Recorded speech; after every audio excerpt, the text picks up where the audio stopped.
Nós temos a alegria de recebermos o Cláudio de Souza. O Cláudio é trabalhador aqui da Casa de Jesus e nos traz o tema relacionamento conjugal. Que Jesus te ampare, querido. Obrigado. Boa noite a todos. Jesus seja conosco. Há um pouco mais de 2000 anos, um fato singular acontecia aqui na Terra. Um fato que mudaria a trajetória da humanidade.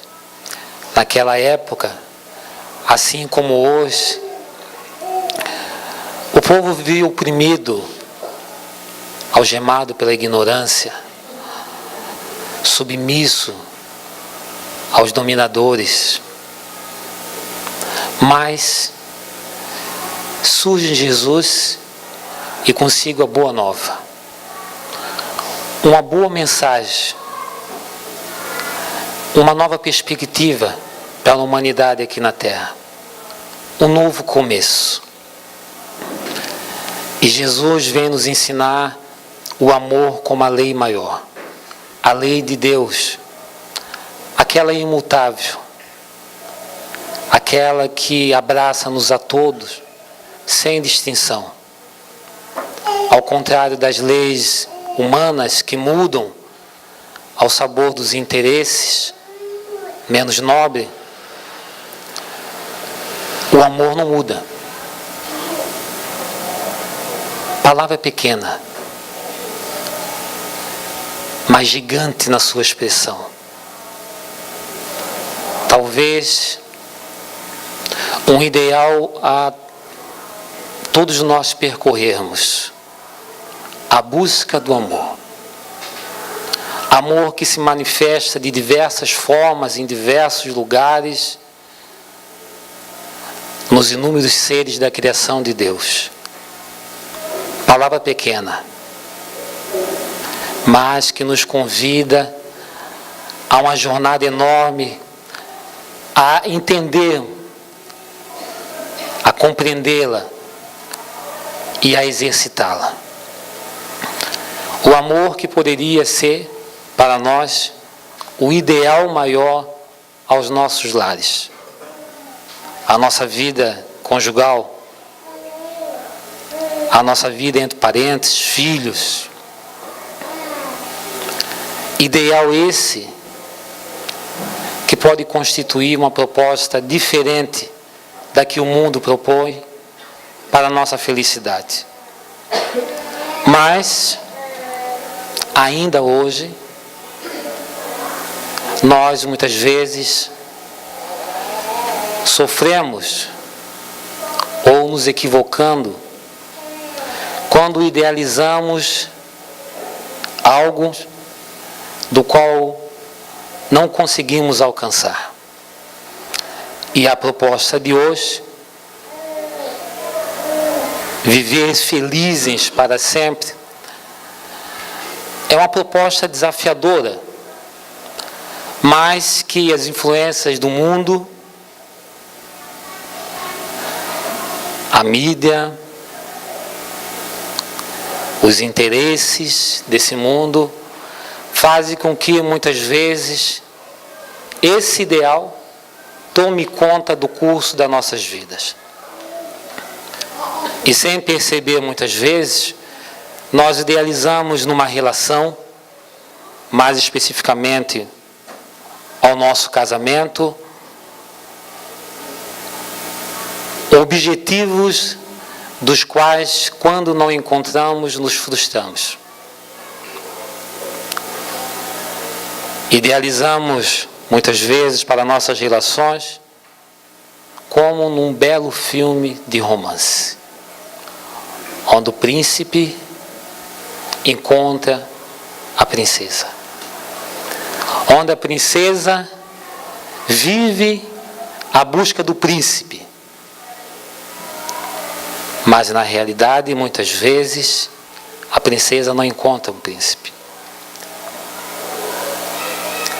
E tudo isso nos frustra, porque parece que a vida toma outro sentido.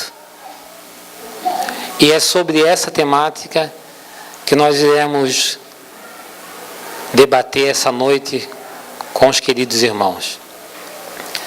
Jesus, quando traz consigo a boa nova, a lei do amor, ele traz uma proposta de ideal. Ideal para a vida. O exercício do amor para nossas vidas. Que pode ser exercido naquela que os espíritos dizem que é a primeira escola das almas. O nosso lar.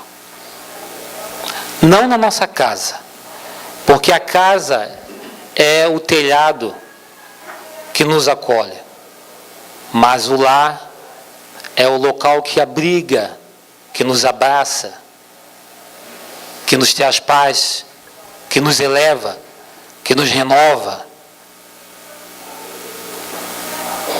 Então esse ideal poderia estar do exercício do amor no nosso lar, com aquele que se encontra mais próximo de nós.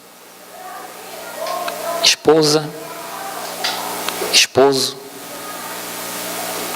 filhos.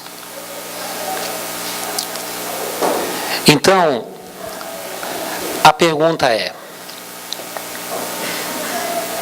o que idealizamos para a nossa vida em família? Façamos juntos uma reflexão. O que idealizamos para a nossa vida em família? Porque o ideal é uma meta a ser alcançada, algo a ser conquistado. O que idealizamos para a nossa vida em família? O que idealizamos para o nosso casamento? Esse contrato que nós, espíritas, já sabemos que não se consolida simplesmente por uma assinatura em um papel. Esse contrato que, aos olhos dos homens, pode ser quebrado agora, amanhã, depois da manhã. Mas aos olhos da espiritualidade, o casamento se constitui uma aliança. Com um propósito e um objetivo muito maior. O que idealizamos do nosso cônjuge? Lembro quando a gente era jovem, nossos sonhos, nossas fantasias, e nós já imaginávamos com quem iríamos nos consorciar. E algumas vezes até mentalmente desenhávamos esse príncipe ou essa princesa que, por ironia ou não do destino, quando concretizamos a relação, não percebemos que junto a ele ou a ela vinha consigo uma mala. E nessa mala, os nossos segredos, a nossa história, as nossas vivências, conquistas, derrotas, frustrações, limitações, anseios. E de repente, casamos com uma pessoa e a vivência vai nos mostrando que estamos vivendo com outra. E eu repito a pergunta. Nesse momento, o que idealizávamos para essa relação? Dentro de um pensamento comum, muitas vezes nos deixamos nos acometer pela tristeza, pelo desânimo, pela frustração, e chegamos até a pensar que nos equivocamos na escolha. Mas dizem os espíritos que grande parte das relações já se dão no mundo espiritual, onde em colônias nos preparamos para quem e com quem iremos nos consorciar. Mas quando estamos encarnados, envolvidos pela matéria, acabamos muitas vezes nos esquecendo de um dos maiores propósitos do Espírito encarnado aqui na Terra. Bom,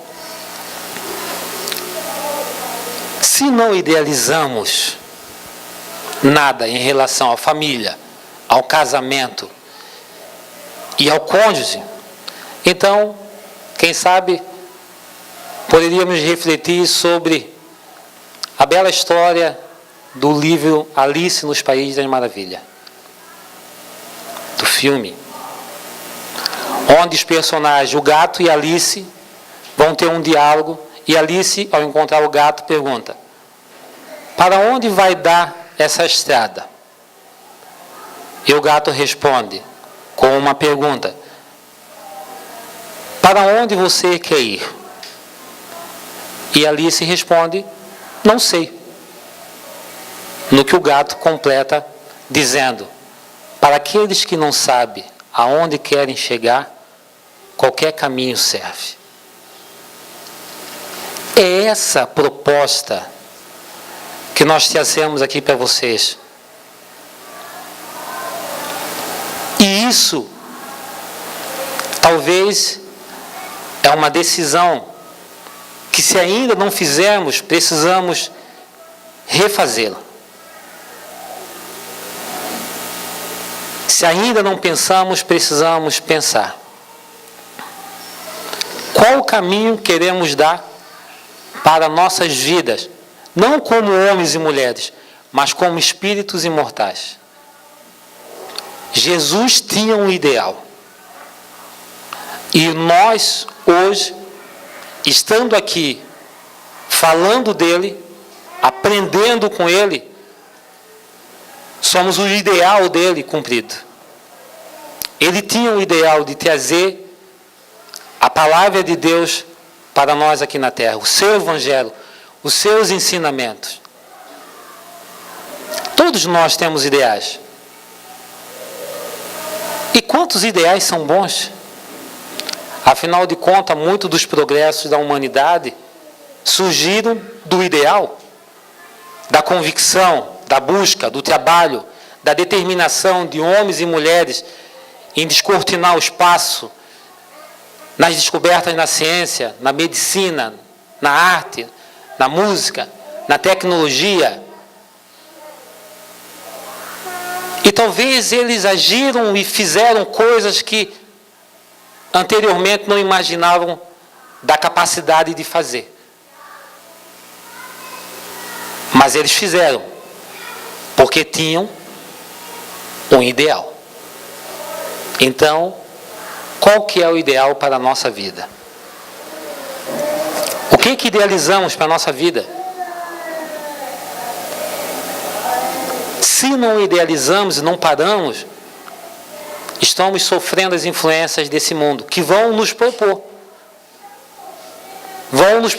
diversas coisas que talvez não encontraremos.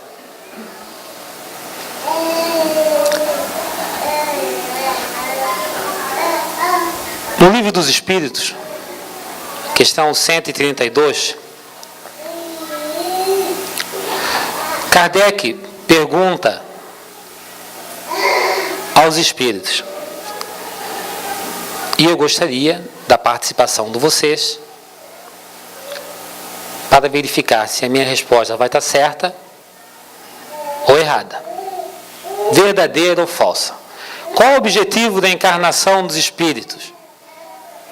Vir à Terra numa bela viagem, curtir todas as maravilhas, ter muitas facilidades, não ter dificuldade com as pessoas, não ter dificuldade financeira, viver num mundo de plena tranquilidade, verdadeira ou falsa? Falsa? Verdadeira ou falsa? Falsa. Percebe que temos a convicção do que é certo e do que é errado? Ou já temos a percepção de muitas coisas que são certas e as que são erradas? Mas por vezes ainda nos pegamos buscando da nossa encarnação objetivos diferentes. Facilidades. A resposta que os Espíritos dão é: Deus lhe impõe a encarnação com o fim de fazê-lo chegar à perfeição. Para uns, uma expiação, para outros, uma missão. Mas, para alcançarem essa perfeição, têm que sofrer todas as vicissitudes da existência corporal. Nisso é que está a expiação. Mais à frente, visa também Deus ainda outro fim à encarnação, a de pôr o espírito em condição de suportar a parte que lhe toca na obra da criação. Então, estamos indo muito bem. Não viemos aqui para um passeio. Além de vir aqui para evoluir, para crescer, para aprender, ainda viemos aqui com uma nova missão, de dar a nossa contribuição na obra da criação. Olha só a bondade infinita de Deus possibilitando-nos construir o projeto de vida aqui na Terra. A partir de onde? Da primeira escola, do núcleo familiar, do laboratório das almas. Não só simplesmente porque geramos vida através dos nossos filhos, que estamos contribuindo na criação, mas também pela prática do amor, pelo exercício do amor.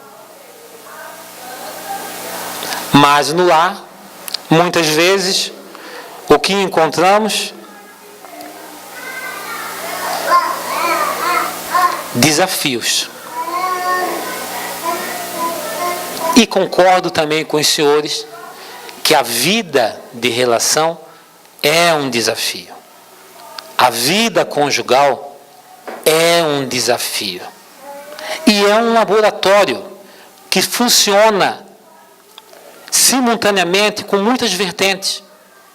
Ao mesmo tempo que eu tenho que exercitar a paciência, tenho que exercitar o perdão, tenho que exercitar a renúncia, tenho que exercitar o auxílio, tenho que exercitar o bom senso. Ao mesmo tempo que eu me relaciono e preciso exercitar todas essas virtudes, eu percebo também do quanto ainda algumas delas me faltam e da dificuldade que isso traz para a minha relação. Se pensarmos na perspectiva do mundo que o casamento é fruto da relação apaixonada entre dois seres, do cumprimento dos interesses pessoais, materiais, nós seguiremos na perspectiva de que realmente a vida conjugal é um problema. Mas se nós optarmos pela proposta do Espiritismo, fundamentada pelo Evangelho de Jesus, a relação conjugal é muito maior do que tudo isso que o mundo acha que é. Porque ali é o laboratório para o nosso crescimento. Ali é a escola onde muitas vezes pensamos que estamos ensinando, mas estamos mais aprendendo. Por que nos dói muitas vezes muitos dos fatos que acontecem na nossa casa ou na nossa relação? É porque não temos construído dentro de nós todas as virtudes ainda que nos facilitariam. Porque muitas vezes chegamos a pensar que, como é mesmo? Puxa, onde foi que eu errei? 10 anos, 20 anos, e ainda paramos para pensar, onde foi que eu errei? Será que eu acertei? Será que eu estou no caminho certo? Pensem os senhores que a nossa programação reencarnatória já contempla esposo e esposa. Cada um com a sua mala, com as virtudes, carências e conquista a ser realizada. Mas quando vimos essa relação com os olhos do homem, o fardo fica pesado, as dúvidas surgem. Porque assim como Jesus trouxe o ideal do amor, nós precisamos ver na relação não somente a união de dois seres, mas sim o grande projeto de Deus, que por sua misericórdia nós fizemos parte. Não viemos aqui para abrir a mala do outro e consertar o que precisa ser consertado. Até porque o outro pensaria o mesmo de nós. Mas nós viemos aqui para auxiliar, para aprender, para ajudar, para se doar, para servir, para construir, para reatar os laços que foram quebrados. Porque é muito fácil eu pensar, meu Deus, e ainda invoco o nome de Deus. O que essa mulher quer que eu não consiga agradá-la? Ou o contrário. Meu Deus, até quando eu vou ter que viver com esse homem, com esse marido? Quando nós pensamos assim, não estamos vivendo por um ideal. Não é nobre isso. Permitir ser crucificado, ignorado, maltratado, açoitado, humilhado, rejeitado, isso é um ideal.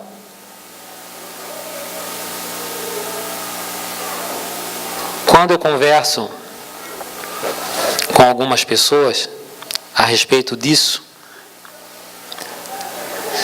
e outro dia eu estava dando uma palestra, veio uma amiga e disse ao término da palestra, Cláudio, eu achei muito bom tudo isso que tu falasse, mas eu estou triste contigo porque eu tenho um problema agora. Como é que eu vou resolver a minha vida?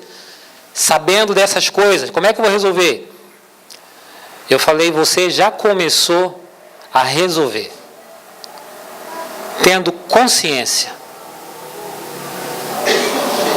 Se somos espíritos diferentes, desejos diferentes, personalidades diferentes, é certo que vamos ter alguns conflitos. Não poderia ser diferente.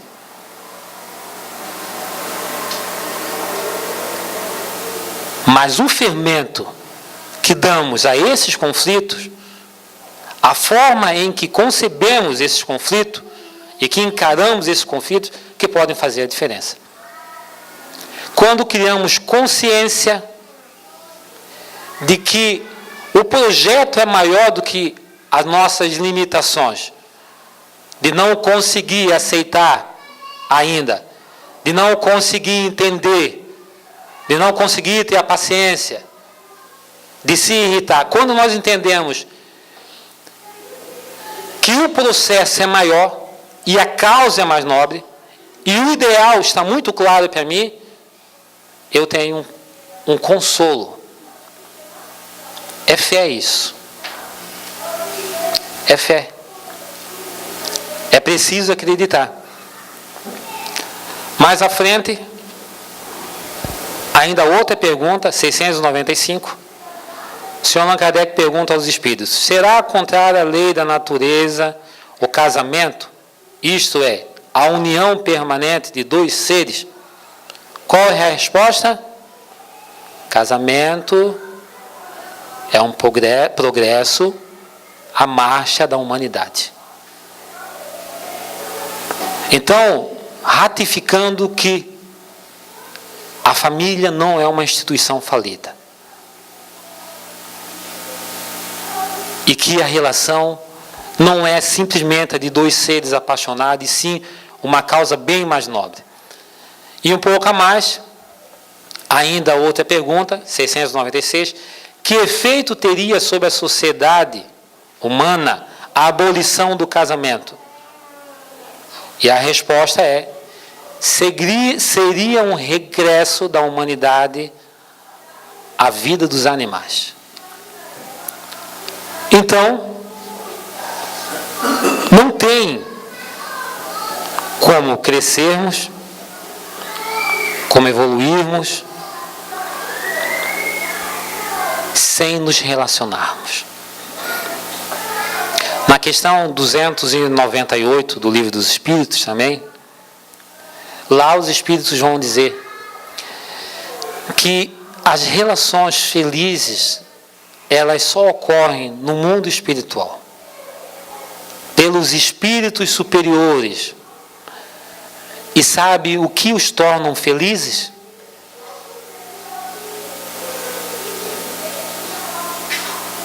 Amar,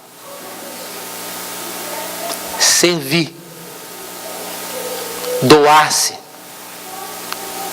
abdicar-se. Olha que desafio. No livro Vereda Familiar, psicografia de Raul Teixeira, pelo Espírito Teresa de Brito, tem uma frase interessantíssima. São poucas as pessoas que adentram as experiências do matrimônio, do mundo, portando as noções reais do empreendimento ao qual se ajustam. Olhem só. São poucos que têm a noção real do empreendimento.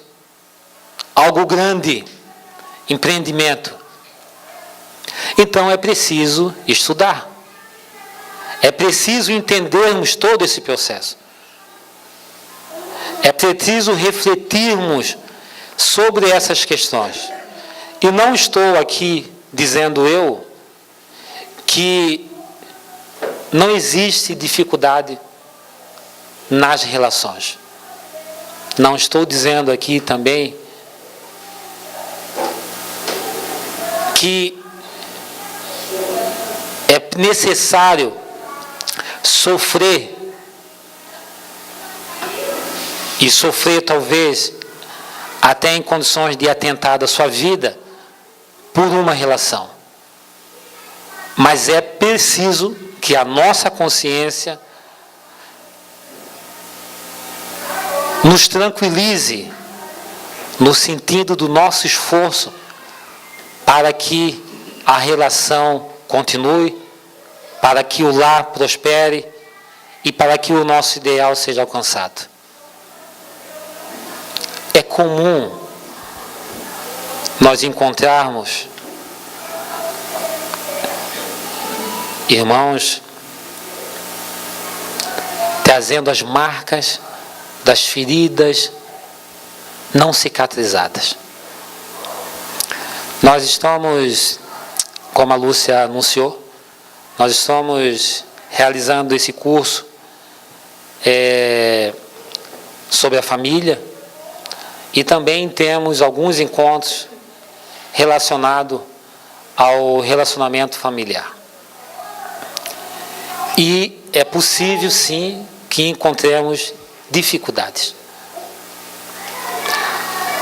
Muitas das dificuldades que encontramos é pela falta de recursos que temos para trabalhar com as questões que surgem. Nós vimos casais, depois de um longo tempo de experiência, se ferindo ainda. Feridas não cicatrizadas. Sabe aquele problema, aquele acontecimento, aquele episódio que eu não consegui perdoar? Não superei. Porque, nossa, fui ferida de tal forma que talvez nada conseguiria fazer eu esquecer a dor que eu senti. E é possível sim que isso exista. Ou que vai existir. Mas a ferida não curada, ela fica viva. E na primeira situação, no primeiro momento em que nós precisamos nos relacionar bem, lá surge a dor. E volta tudo ao normal. A mesma problemática.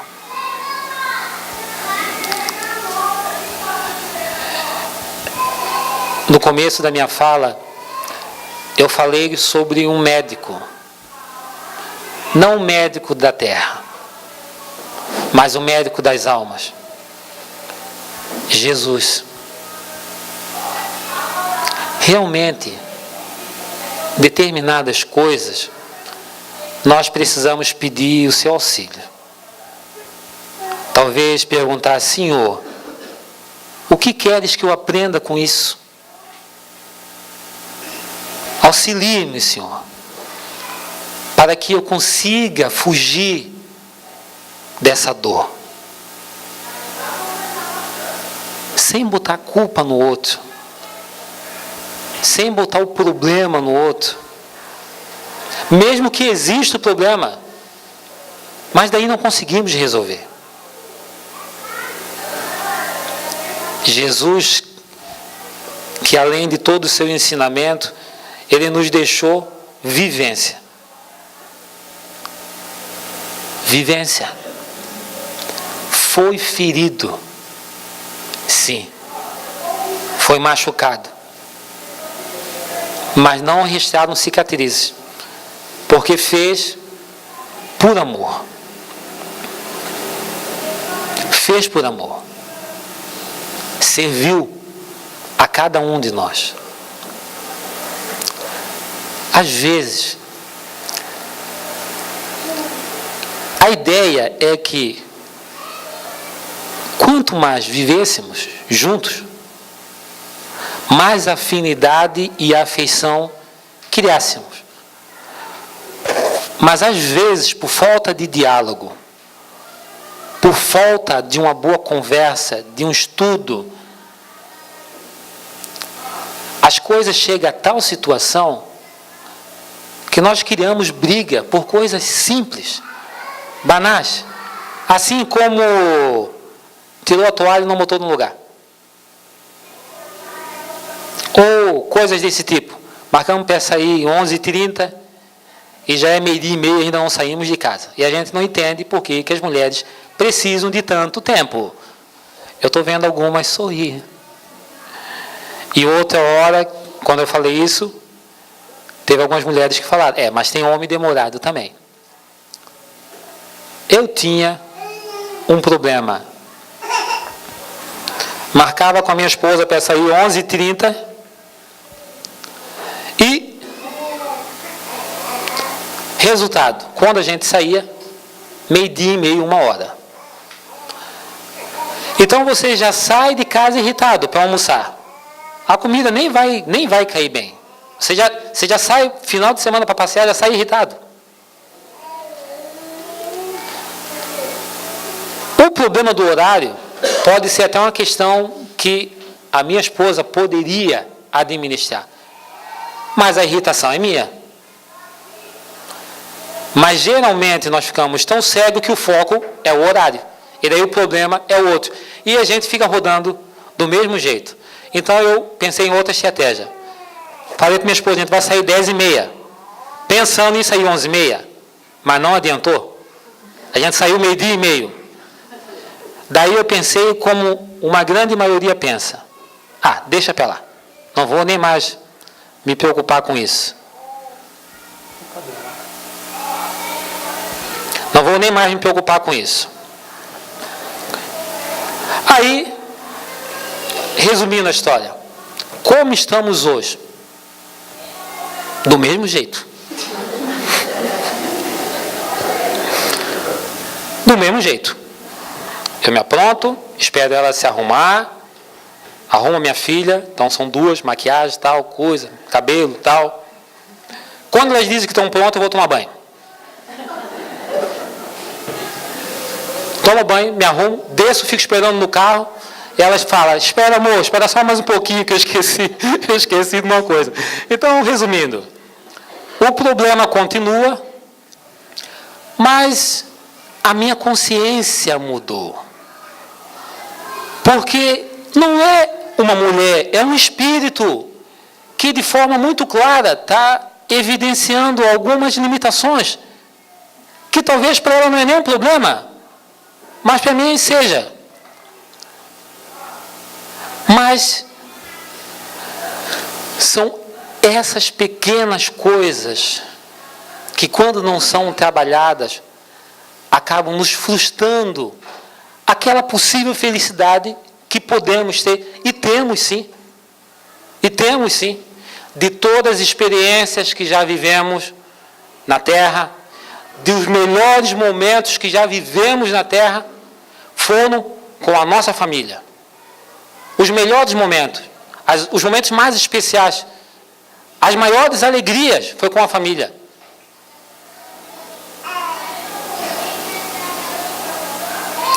Isso é o resultado de um bom ideal. Isso é o resultado de um bom ideal. Bom, como nós poderíamos então materializar esse sentimento de amor que nós sabemos, palavra pequena, grande em significado, nós poderíamos, por exemplo, materializá-la em pequenas ações. Vocês sabiam que muitas vezes nós não conseguimos fazer com que o outro se sinta amado porque a gente não sabe o que o faz ser amado? Por exemplo, minha esposa se sente amada, eu sendo gentil, dando-lhes flores e sendo paciente, principalmente com os atrasos dela. É preciso ter diálogo. É preciso nos conhecermos. Lembra quando nós começamos? Época do namoro, as conversas que atravessavam a noite, o romance, as histórias, o desejo de estar junto. É lógico, o tempo vai passando. A relação vai requerendo outras atitudes nossas. Companheirismo, cuidado, zelo, respeito, amor. Mas é preciso que nós paramos e conversamos. O que te faz feliz? Como você se sente amado? Como você se sente amada? Conversar coisas que comumente os casais que já estão há um bom tempo na estrada não fazem mais. Como é que faz? Cada um para o seu lado. Às vezes tem até 2 TVs, 2 salas. É assim, é um time que dá certo. Um chutando para um lado, outro chutando para o outro. Quando que vai marcar um gol? E uma forma de nós exercitarmos o amor é a compreensão. Compreender o estágio de cada um, compreender os limites de cada um, respeitar isso e conversar muito. Conversar muito. Você poderia fazer um esforço nessa área que acontece e algumas vezes isso me deixa um pouco triste. Não fazer assim, tá vendo? Você de novo. Nós queremos resolver uma situação e já começamos de uma forma equivocada. Geralmente se utiliza o Evangelho, o momento do Evangelho no lar, para compartilhar, para dividir, para conversar, para pacificar determinadas coisas. Porque tem horas realmente que nós estamos muito chateados, então talvez um pouquinho de silêncio é importante. E é normal isso.